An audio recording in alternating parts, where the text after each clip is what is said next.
Good morning, Bucknutters. Welcome to the Bucknuts Morning 5 here on Monday, June 18th, 2018. I am Dave Biddle, back from vacation. Thanks to Dan Rubin for covering for me while I was out. I am very happy to be joined by Alex Gleitman, live on tape from New York City. Alex, let's start out with Zach Harrison. I don't want to talk too much about recruiting, but I do want to start at the top and get the latest on Zach Harrison, number 1 player in the state of Ohio, number 4 player nationally, regardless of position.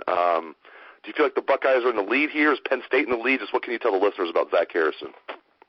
Yeah, I mean, I think Ohio State is the leader. I think, it's not a done deal. I mean, a kid from Columbus, you would think normally, Columbus, 5-star, he's definitely going to Ohio State. And while I do think Zach Harrison will end up at Ohio State, it's certainly not a done deal at all. I know Penn State is very much in the mix.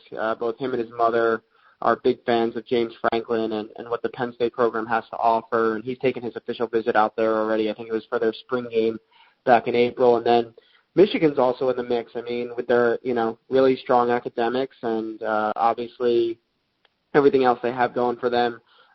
Zach's been seriously looking at them. I think they came on a little bit later than both Penn State and Ohio State, and that might hurt him in the end. But Zach will be there for an official visit this week. I think it might be Wednesday and Thursday or Thursday into Friday.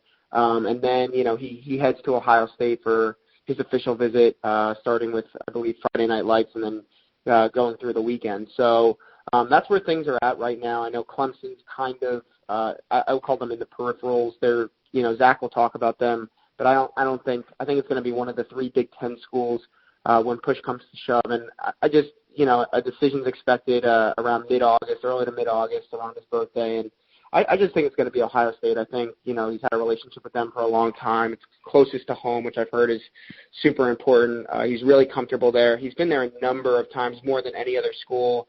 Because of the proximity, he's been able to just drop by every now and then. Even Stamps don't know about some of those visits. And I think all of that is going to lead Ohio State to land who I think is a guy who's going to be the number 1 player in the country when it's all said and done. That's great news for the Buckeyes. As you mentioned, he's expected to announce mid-August. I know anything's possible in recruiting. Is there much chance that he would wait past then, or do you think it's pretty close to 100% he's going to announce in August?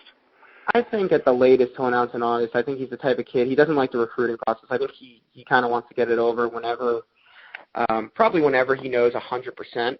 So it could be before the mid-August. I wouldn't be surprised if he came away from this weekend and said, you know what, I'm just going to end this thing, and I know where I'm going to go. But I also think he's a kid who's very thorough in this process. He wants to make sure he's making the right decision. Even though he doesn't love the recruiting process, he's taken it very seriously, and he's done all the right things and gathered all the right information and made the visits and all that. And so, I think it will be around mid-August when he makes his decision. I think he pretty much has a good feel for where he's going, and he's taking these kind of last couple visits and then maybe the month of July to just, be 100% sure of that. Let's switch gears. We're going to do some over-under as far as Ohio State's 2018 season. We'll start with the team over-under. We'll get some individual over-unders. You can pick the over or the under. Okay, let's start with Ohio State's win total for the regular season. So the 12 games, the over-under is 10.5. Taking the over or the under for Ohio State's wins at 10.5. I think that's the perfect over-under. I saw it at 9.5, and I would have definitely taken the over because I think at minimum Ohio State's going to go 10-2 this year. I'm going to go over. I'm going to say they go 11-1. I think the big questions for me is the offensive line. I think Ohio State probably goes as their offensive line goes this year. I think Dwayne Haskins will be fine. I think the receivers and running backs will be fine. I think the defense, especially with Greg Schiano not having a specific position focus this year, I think they're going to be pretty good. So it all hinges on the offensive line, but I'll go over. I'm going to say they go 11-1 this year. I agree with you. Your next one is Dwayne Haskins. Over under 3,330.5 passing yards. And the reason that is Joe Germaine's school record is exactly 3,330 passing yards. Now, he did it in 1998, 20 years ago, and only 13 games they played that year. So over under 3,330.5 passing yards for Dwayne Haskins. I'm going to say under. I think Dwayne has a big arm. I think he's capable of hitting that number and beyond. I think Ohio State's definitely going to throw the ball a little bit more downfield this year, which will help him have some big games. But I think, when you have Mike Weber and J.K. Dobbins in the backfield, especially with a younger offensive line and a new quarterback you're breaking in the beginning of the year, I think Ohio State's going to try to lean pretty heavily on those guys, get everyone comfortable before they start opening things up. They also have a few games where I think Dwayne will probably be pulled, fairly early in the game. And so, I'm going to go under, but I think that doesn't mean he's not going to have a good year. I have him going over, but I think it's going to be close. A lot of people are going to say, how can you put this kind of pressure on him to break Joe Germaine's school record? It's kind of a low bar when you're talking about a single-season passing record. We're not talking about him throwing for 5,000 yards, but I think it will be close. But I do have him going a little bit over Joe Germaine's record set 20 years ago. All right, last season, J.K. Dobbins rushed for a little over 1,400 rushing yards. I'm not going to put the over at 1,400 because I think Mike Weber's going to get more carries this year because, last year he was limited with the hamstring. So I'm going to put the over-under at 1,300 rushing yards for J.K. Dobbins. Over-under, Alex? I'm going to go over. Again, same kind of reason. I think Ohio State's going to lean on the running backs. I do think Mike Weber's going to cut into some of his carries and yardage this year, but I think Dobbins is going to have a huge year. I think he's going to be a legitimate Heisman Trophy contender. I think he's gotten, from what I've heard from some sources, some of the things last year that he needed to work on. I don't know if people remember, but there's a couple runs during the year, especially at the end of the year, where he kind of ran out of gas a little bit at the end, and it just seemed like he was missing something, to finish off some big runs that he could have had. And I've heard some of those things have been worked on with Mickey Marotti this offseason, and I think he's going to be in tremendous shape. I think he's going to have a great year, and I think he's going to go over 1,300 yards. I agree with you. I don't think he's going to quite reach 1,400 again, but I do think he'll go over 1,300.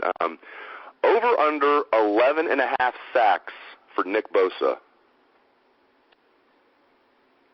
Ooh, that's a tough one. I'm going to go under. I always feel like it's under. Whenever we put a sack number on a guy, it's always under. I think he's going to have an amazing year. I think he's going to see a lot of double teams, even maybe some triple teams if you add some running back help, chipping, and stuff like that. I just think a lot of the focus is going to be on him from opposing lines and tight ends and running backs. And, I think he's going to have a great year. I think he'll probably have around 9, 10 sacks. I think he's going to be a little bit under that number. I think Chase Young's going to benefit from it. I think Draymond Jones is going to benefit from it. I think Jonathan Cooper and the rest of the defensive line are going to benefit from all the attention Nick Bosa is going to get, but I'm going to go with under. Looking at the tight end position, Ohio State has not had a tight end reach 30 receptions in a season since Ben Hartsock in 2003, so the year after that group won the national championship. Hartsock and those guys were seniors. So Hartsock's senior year in 2003 had over 30 receptions. A tight end has not done that since at Ohio State. You don't have to name the tight end. It could be Luke Farrell. It could be Rashad Berry. It could even be, Jeremy Ruckert. Will an Ohio State tight end we'll go over under 29.5 catches? Will an Ohio State tight end go over 29.5 or under 29.5? Whoever is the tight end that leads the team in catches. We're going to go under this year. I could see it happening the next few years. I just think this year, Jeremy Ruckert's a freshman. I think Luke Farrell and Rashad Berry and potentially Jake Hausman, we'll see who emerges in camp, could all be very serviceable and do a great job. But I think, number one, because you have 3 to 4 guys who potentially could be playing in those 2 tight end spots. Not to mention there's a whole other slew of weapons on the team. I just don't see one guy with 30 or more catches this year. I think in the future when Jeremy Ruckert maybe takes the reins of that position and runs with it, I think you will. But I don't think this year is the year where you see a tight end have 30 or more catches. I agree with you completely. I also agree about Nick Bosa. I do think he's going to have a tremendous year, but he's going to be facing double, sometimes triple teams. I think he's going to get double-digit sacks, but I think he'll fall just short of 11.5. I hope I'm wrong. All right, last one. All right, 4.5 interceptions for Kendall Sheffield, over or under? Man, that's tough. What did Denzel Ward have last year? Did he have 3? I don't even think he had 3, maybe 4. I'm going to say under just because, number one, it's a pretty good amount of interceptions. I know Malik Hooker, Marshawn Lattimore had their fair share a couple of years back, but I think, Kendall Sheffield, in my opinion, is going to be the number one cornerback on the team this year. I think he's just going to end up taking that role, and I think when people are trying to target Ohio State's defense, I'm not sure they're going to target Sheffield as much if he proves to be potentially the number one cornerback that I think he can be this year. So I guess we'll see where that goes, but I think that's a good amount of interceptions, and I think, again, people might be trying to throw at other people, whether it be the safety opposite Jordan Fuller, or whether it be a young Jeff Okudah early on in the year, or potentially Damon Arnett or whatnot. I just don't know if he's going to hit that number. So I'm going to go under, but I think Kendall's going to have a really strong year for Ohio State. By the way, Denzel Ward last year, 2 interceptions. Those are the only 2 interceptions for his Ohio State career. Those are his only 2 interceptions for his career. That's the number 4 overall pick in the draft. So, I mean, he did a lot of other things well, and there's a reason he only had 2, but kind of going back to my point, like, why did he only have 2? People didn't really want to throw to him. That's right. 1996, I love telling this story. I'm sure a lot of listeners know this, but 1996, Sean Springs won Big Ten Defensive Player of the Year. He had 0 interceptions because no one wanted to throw his way. 0 interceptions, won Big Ten Defensive Player of the Year because he was fantastic. Alex Gleitman was also fantastic. I really appreciate it, Alex. Thank you for your wisdom, and thanks to all the listeners out there for tuning into the show. Hope you have a great day. Let's hear that Buckeye swag, best damn band in the land.